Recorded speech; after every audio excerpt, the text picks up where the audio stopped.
know, it's usually around this time of the year when people start thinking about redecorating their homes to brighten them up a bit.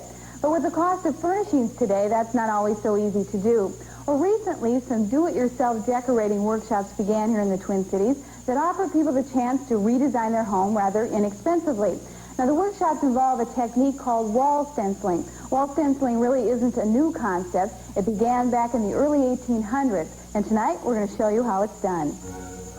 From a distance, the walls in this room may appear to be wallpapered, but if you look more closely, you'll see that these primitive patterns are being created by a technique called wall stenciling.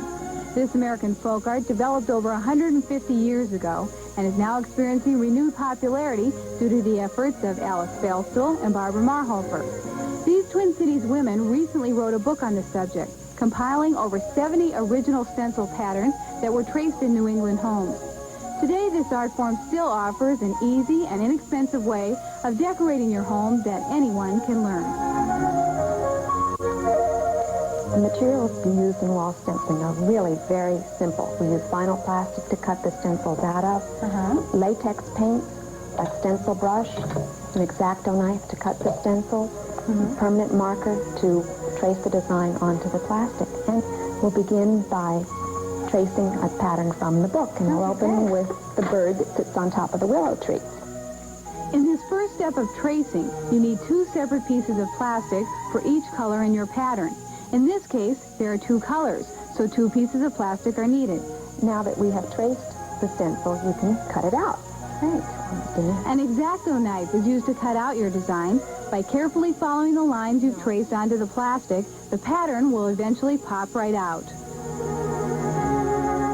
Then it's time for a sample test. This is usually done on a sheet of paper, which offers you the chance to practice pounding the brush over your stencil pattern. During this step, it's important not to get too much paint on your brush. When you feel comfortable with the technique, you're ready to head for the walls. Often, a workshop will run 3 consecutive times. Well, after the first time, they've gone home and stenciled the very next day their dining room and not even waited to learn even more points on how to stencil properly. It's almost too easy. I would like to think it's a very difficult craft, but I make it so easy. Now, besides stenciling walls, Alice has also stenciled pillows, wooden trays, even furniture. According to her, there's really no end to what you can stencil. One time I was at a craft show, and I was standing next to a woman that I noticed her tennis shoes were stenciled, and that her jeans were stenciled, and she had a canvas bag that was stenciled. And her husband gave me his elbow, and he said, "And you should see my underwear." Once you start stenciling, there's no stopping. Now, if you're interested in the wall stencil workshops, they're held at 4 different locations around the Twin Cities, and the prices do vary according to how long and extensive each course is. Also, the book that illustrates all of the different wall stencil patterns can be found at bookstores around the Twin Cities. If you want more details about the workshop locations, just call our PM hotline. See you next week. Somebody very long. Joe, yeah.